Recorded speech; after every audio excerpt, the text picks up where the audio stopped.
Ta parole est une lampe à mes pieds, une lumière sur mon sentier. Psaume 119, verset 105. La méditation.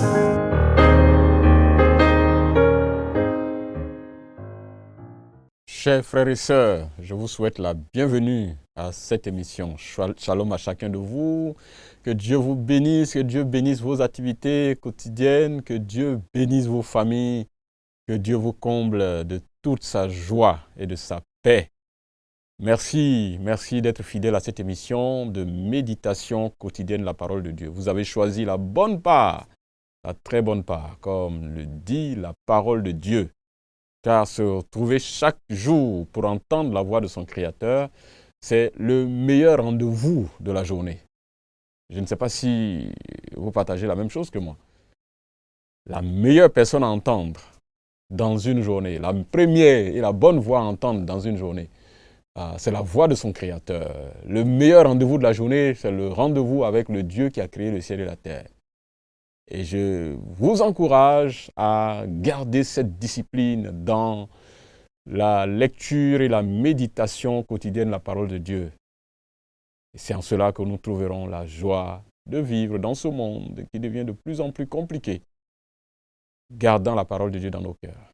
Et elle nous donne la paix, elle nous donne la sagesse, elle nous montre la voie à suivre dans chacune de nos décisions, parfois les décisions les plus compliquées.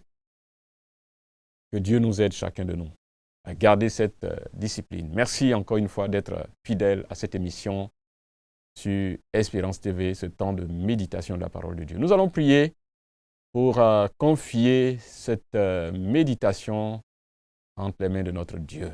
Père Céleste, nous te bénissons. Nous te rendons toute la gloire pour la grâce que tu nous fais de nous retrouver pour lire ensemble, méditer ta parole. Seigneur, nous te prions que tu remplisses nos cœurs de bonheur, que tu remplisses nos cœurs de joie. Nous prions que tu nous parles maintenant. Conduis-nous par ton esprit, afin que nous puissions saisir ce que tu veux nous transmettre et que cela reste gravé dans nos cœurs et que nous vivions conformément à cette parole. Merci d'être avec nous comme tu l'as promis toi-même. Que la gloire de notre vienne, Père, au nom de Jésus, notre Seigneur et Sauveur. Amen. Merci. Et nous allons prendre donc nos Bibles. Le texte de notre méditation de ce jour est tiré de l'évangile de Matthieu. L'évangile selon Matthieu. Matthieu chapitre 13. Matthieu chapitre 13. Nous lirons deux portions de versets, les versets 1 au verset 9. Et après, nous lirons les versets 18 au verset 23.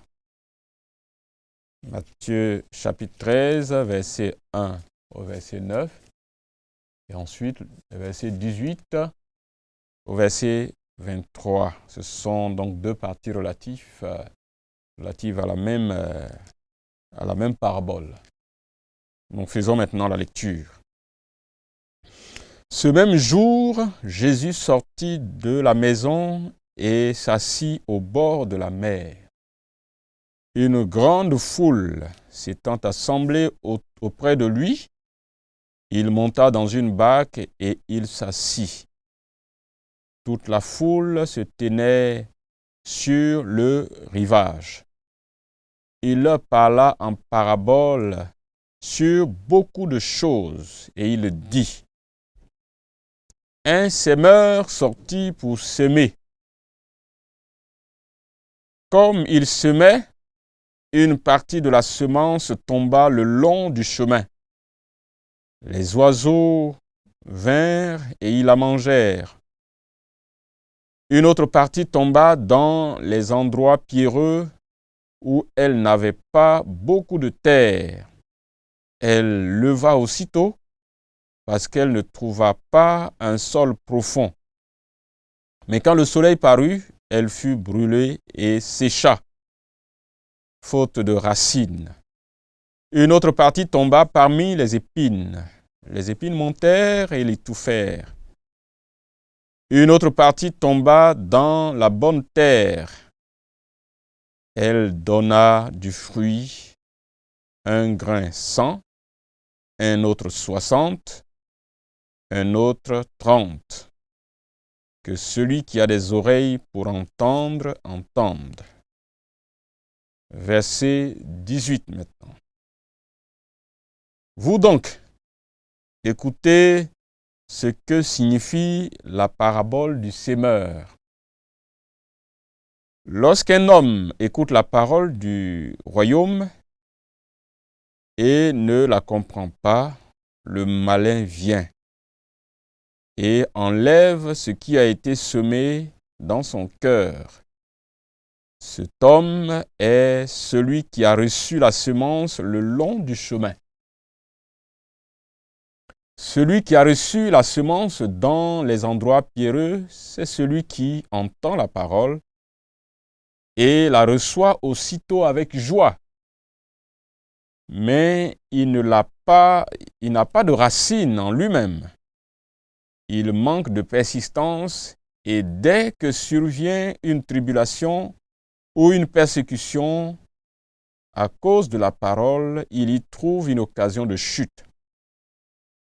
Celui qui a reçu la semence parmi les épines, c'est celui qui entend la parole, mais en qui les soucis du siècle et la séduction des richesses étouffent cette parole et la rendent infructueuse. Celui qui a reçu la semence dans la bonne terre, c'est celui qui entend la parole et la comprend. Il porte du fruit. Et un grain en donne 100, un autre 60, un autre 30. Jusqu'ici, notre lecture.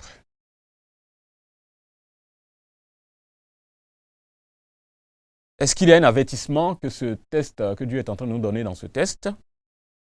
Est-ce qu'il y a une vérité révélée pour nous dans ce test?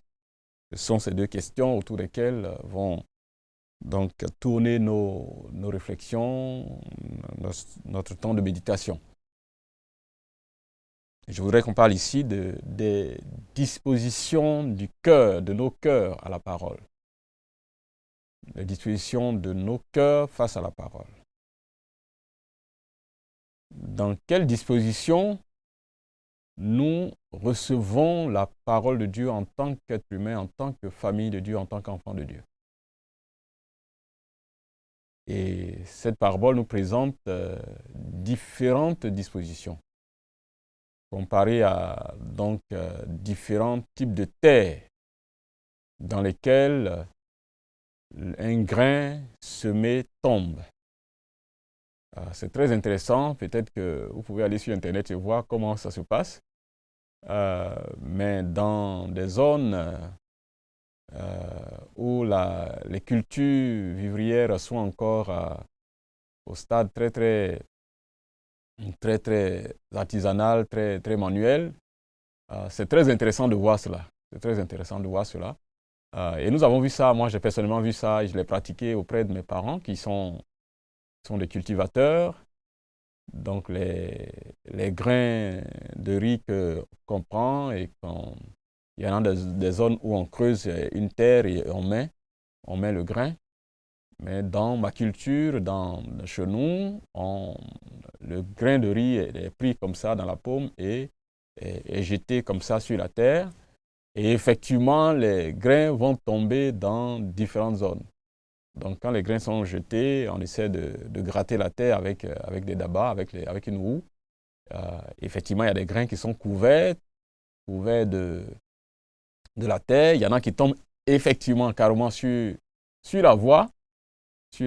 Et quand vous marchez, des gens marchent dessus. Il y a des fourmis qui prennent certains grains. Il y a des oiseaux effectivement qui vont venir en prendre. Il y a des grains qui vont tomber dans des zones un peu plus où il y a des pierres. Et dans ma région, dans mon pays, dans ma région, il y a une zone, il y a des terres avec beaucoup de pierres un peu presque partout. Donc, il y a des grains qui tombent sur ces pierres qui sont recouvertes un peu d'une mince couche de terre. Et il y a des grains qui vont donc tomber sur cette mince couche et qui vont pousser. Et en général, ça ne dure pas. Ça ne dure pas parce que ça va pousser très rapidement. Parce que c'est une terre mince, très fertile, mais qui ne va pas très loin. Et ce grain-là va pousser très vite. On voit des feuilles très vertes dès le début.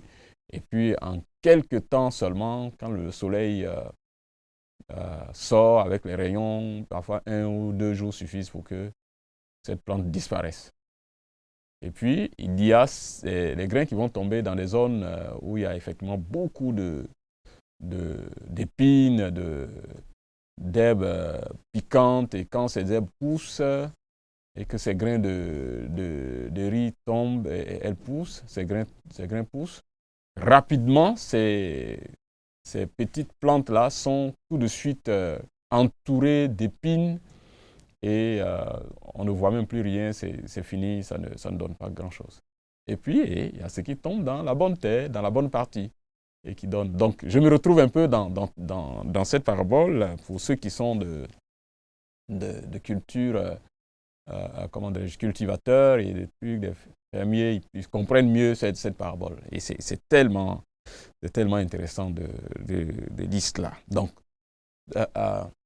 il y a 2 grandes catégories de terres. Donc, il y a la mauvaise terre et puis il y a la bonne terre. Ou j'allais dire les mauvaises terres et puis il y a les bonnes terres. Alors,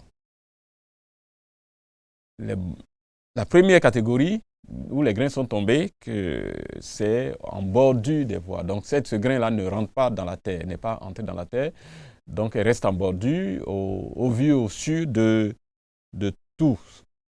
Et le Seigneur explique que c'est le cas de ceux qui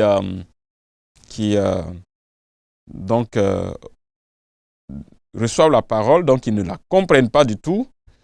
Et le malin va venir et on va enlever cette parole qui a été sémée dans ce cœur. Et donc, ça ne donnera pas de fruits. C'est parti et c'est parti. Je parlerai peut-être de cœurs indifférents qui parfois ne prennent pas les choses au sérieux. Les choses de Dieu au sérieux. Des cœurs indifférents qui ne prennent pas le temps de regarder, de prendre les choses au sérieux. On en connaît parfois dans l'Église des gens dont l'attitude vis-à-vis de la parole de Dieu est vraiment une attitude d'indifférence. Même les chrétiens. Ils sont dans l'église. Vous allez voir pendant des temps de prédication, vous allez voir pendant des temps d'études bibliques, ils sont perdus. Avec autre chose, peut-être distraits. Aujourd'hui, on a les réseaux sociaux qui distraient les gens. En plein culte, quelqu'un est en plein culte, message biblique est en train de passer, mais il n'est pas au culte, il est connecté sur les réseaux sociaux avec les téléphones Android que nous avons aujourd'hui.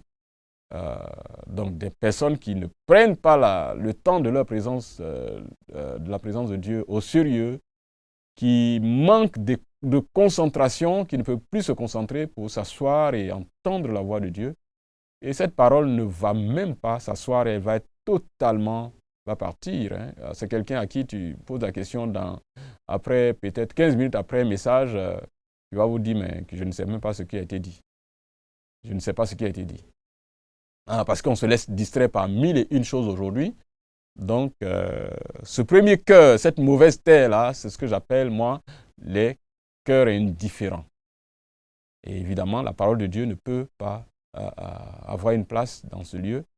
Et autre chose va prendre cette parole qu'il a reçue. Et donc, il repartira comme il est revenu. Il n'a rien gardé, il n'a rien entendu parce qu'il était plus distrait par autre chose. Le cœur était indifférent, manquait de concentration pour entendre la voix de Dieu.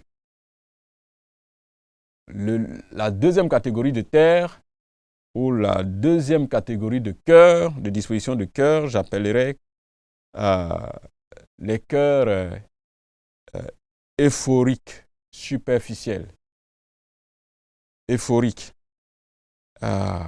C'est chaud, chaud, chaud, chaud, chaud. Une spiritualité qui n'a pas les pieds sur terre. C'est chaud, chaud, chaud, chaud, chaud.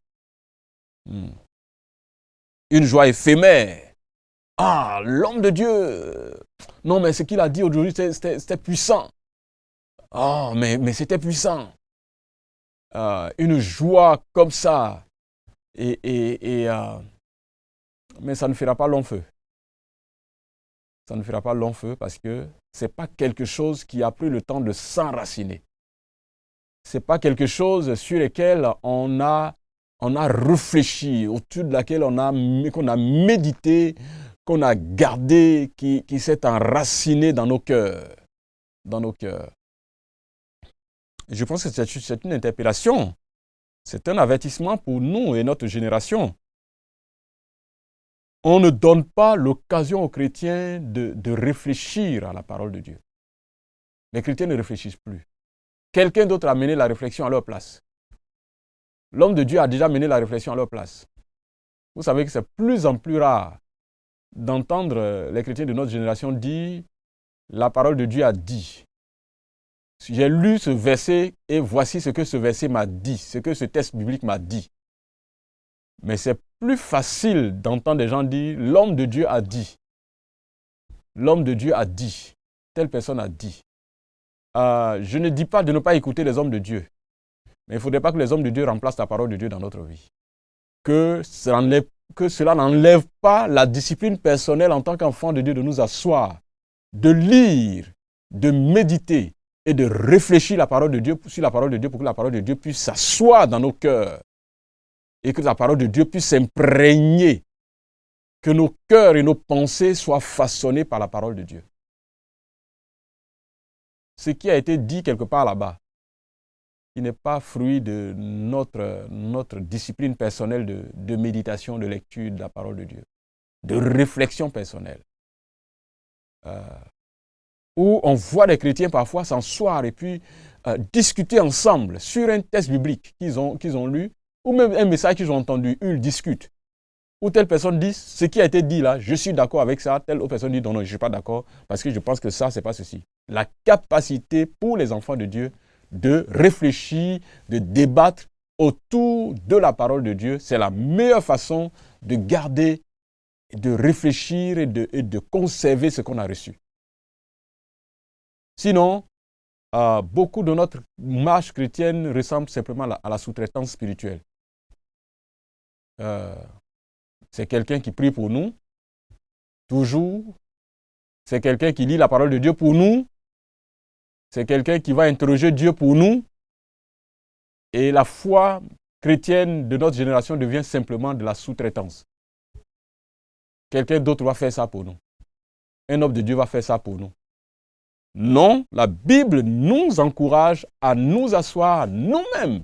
Médite la parole de Dieu nuit et jour et mets en pratique ce qui est écrit. C'est alors que tu auras du succès dans ton entreprise, c'est alors que tu réussiras.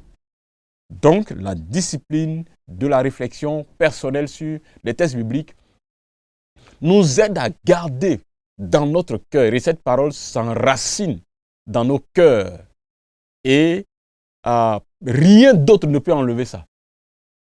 Ce qui n'est pas le fruit de notre réflexion, de notre méditation personnelle, ça partira comme c'est venu. C'est pourquoi beaucoup d'entre nous, malheureusement, nous demeurons comme étant des chrétiens superficiels parce que notre foi est assise sur ce que quelqu'un d'autre a dit. Notre foi est assise sur ce que l'homme de Dieu a dit.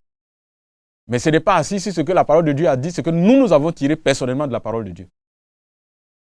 Réfléchir, et les chrétiens doivent apprendre à aller dans les cellules pour ensemble s'asseoir et lire la parole de Dieu. Doivent se retrouver dans leur maison pour s'asseoir, lire et méditer la parole de Dieu. Que de le faire lire par quelqu'un d'autre.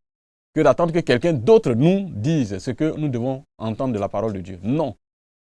Et c'est ça qui fait que des gens sont... Il n'y a pas de racines.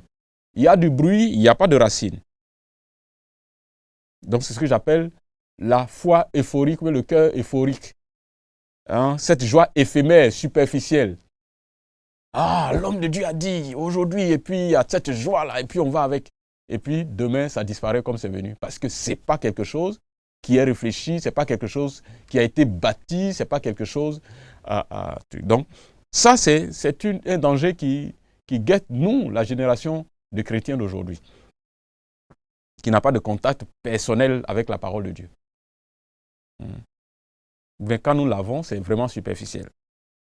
La troisième catégorie de cœur, ce que j'appelle le cœur rempli d'épines, la terre remplie d'épines. Et le texte parle donc des choses du monde, la convoitise qui remplit les cœurs, au point où la parole de Dieu n'a pas l'occasion de s'épanouir, de produire du fruit, d'aller plus loin. Nos cœurs sont remplis de convoitise. Le monde matérialiste. L'évangile de la prospérité qui nous donne de croire que nous devons avoir le même salaire sur la terre, nous devons avoir le même niveau de vie sur la terre.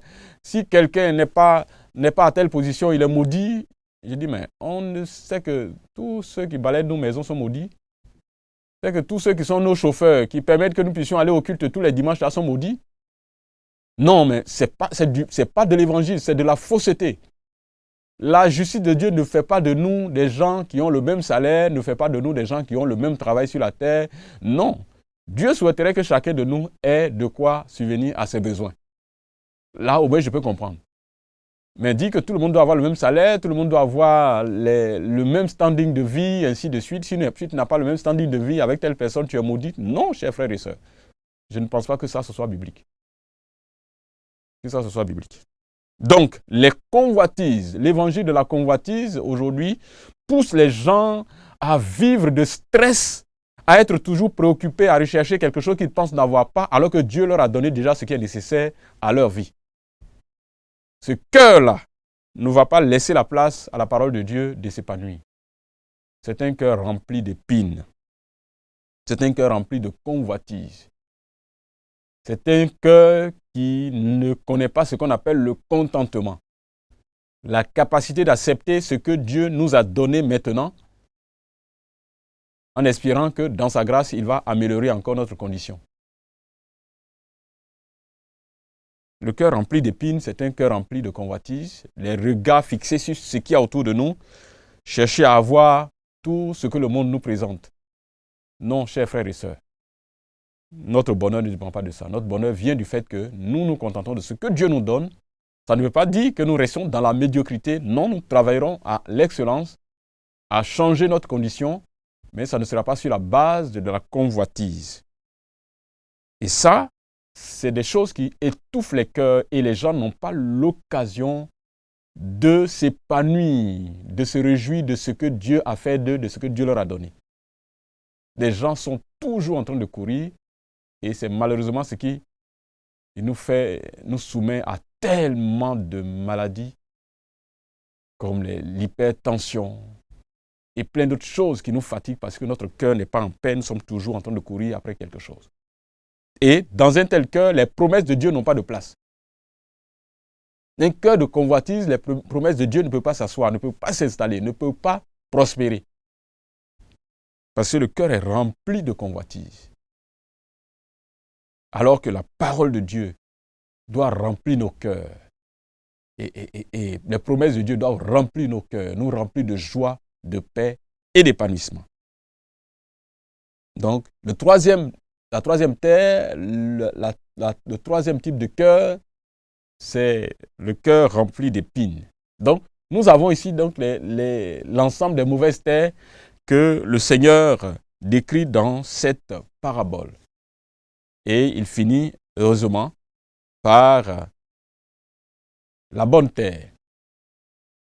Le cœur disposé à recevoir. Celui qui a reçu la semence dans la bonne terre, c'est celui qui entend la parole et la comprend. Il porte du fruit et un grain en donne 100, un autre 60, un autre 30. celui qui entend, ce cœur-là disposé, qui reçoit, qui comprend et qui donne l'opportunité à la parole de Dieu de le façonner et de transformer sa vie à la gloire du Seigneur. Une telle vie est productive. Donc, ça produira ici 100 grains, ça produira 30 ici, ça produira 60. Quand notre cœur est disposé, quand notre cœur est disponible pour le Seigneur, notre vie produit de la bénédiction pour le royaume de Dieu, pour l'avancement de l'œuvre de Dieu, pour la paix et la joie dans la famille, dans notre entourage, dans l'Église. Parce que les cœurs sont disposés, sont façonnés, transformés par la parole de Dieu. Et une telle vie est une bénédiction pour l'ensemble de la société, l'ensemble de notre famille. C'est vraiment une vérité, quelque chose que le Seigneur nous révèle. Un cœur disponible pour le Seigneur, une vie disponible pour le Seigneur, et qui entend et qui garde la parole de Dieu, est une bénédiction pour tous autour de nous. Pour tous. Et quelle est la nature de notre cœur? Quelle est la disposition de mon cœur? Chers frères et sœurs, il y a des dispositions qui ne permettent pas à la parole de Dieu de prospérer, qui ne donnent même pas de place à la parole de Dieu. Vous imaginez, selon l'exemple que le Seigneur donne ici, il y a 4 catégories de terre. Et sur les 4 catégories, il n'y en a qu'une seule catégorie, il n'y en a qu'une seule qui est productive. Donc ça veut dire en quelque sorte que peut-être que quand nous sommes assis à l'église le dimanche, ou bien quand nous allons aux rencontres chrétiennes, peut-être qu'il y a seulement 25% des personnes qui sont là qui gardent vraiment ce que le Seigneur a dit et qui mettent cela en pratique et qui portent du fruit. Seulement 25%. C'est ce que ça veut dire indirectement. Mais ça veut dire aussi que même quand nous prenons du temps pour nous asseoir et puis méditer la parole de Dieu, il y a peut-être 25% de personnes qui ont écouté, qui gardent et qui donnent l'opportunité à cette parole de transformer leur vie. Je pense que ça, c'est un avertissement pour chacun de nous de savoir comment nous nous préparons à aller dans la présence de Dieu, comment nous nous préparons à écouter la parole de Dieu.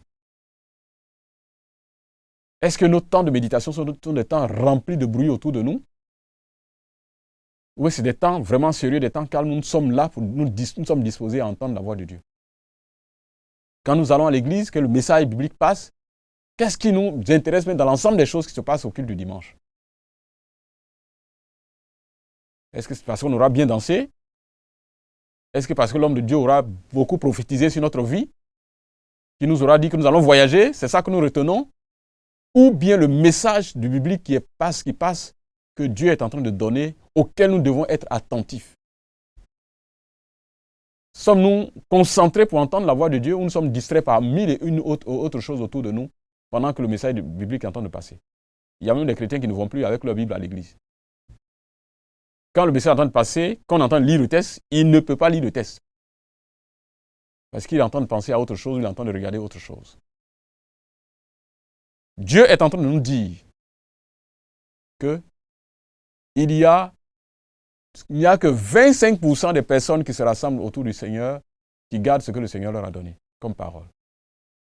Il y a seulement que 25% de ceux qui s'asseyent pour dire « Nous allons lire la parole de Dieu », qui se concentrent réellement et qui réfléchissent pour garder ce que Dieu est en train de leur communiquer. Quel est l'état de mon cœur? Quel est l'état de votre cœur? Quelles sont les dispositions de votre cœur quand vous êtes devant Dieu, quand vous êtes devant sa parole? Est-ce que vous pouvez évaluer personnellement, jusqu'à présent, tout ce que vous recevez comme parole de Dieu, qu'est-ce que cela a produit comme effet dans votre vie personnelle?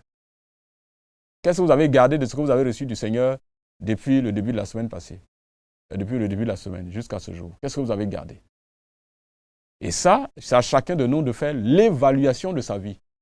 et de savoir quelle est vraiment la place de la parole de Dieu dans ma vie, qu'est-ce que ça produit comme effet dans ma vie.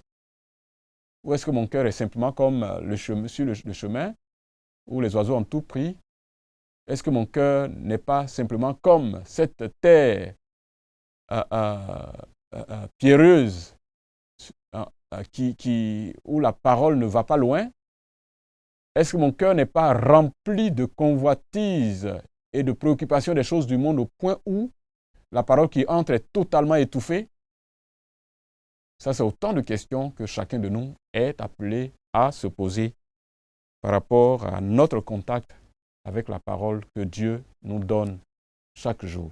Chers frères et sœurs, que cette parole nous fasse réfléchir et que, comme le Seigneur dit ici, que celui qui a les oreilles pour entendre, entende. Nous prions le Seigneur par rapport au test que nous avons lu, à ce message qu'il nous donne, ce test de méditation, pour savoir comment nous allons garder cela et comment nous allons marcher avec le Seigneur. Quel type de cœur nous allons offrir chaque fois qu'il sera question d'entendre la voix du Seigneur, de lire sa parole, de méditer sa parole. Seigneur, nous voulons te demander pardon pour toutes les fois où nos cœurs n'ont pas été disposés, disponibles pour t'entendre et pour garder ta parole que tu nous as donnée. Tellement de choses nous étouffent. La convoitise autour de nous, les soucis du monde, la distraction.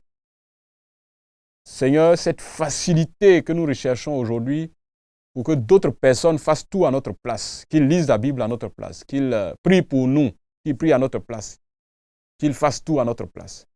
Et malheureusement, beaucoup de tes serviteurs sont devenus des marabouts, au point où c'est eux qu'on doit consulter pour avoir accès à Dieu.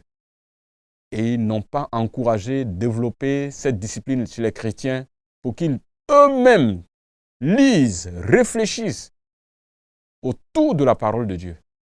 Seigneur, aide tes serviteurs à ne pas te remplacer dans la vie des chrétiens. Donc au contraire, qu'ils conduisent ton peuple vers toi et leur montrent à s'asseoir et à lire et à méditer ta parole chaque jour.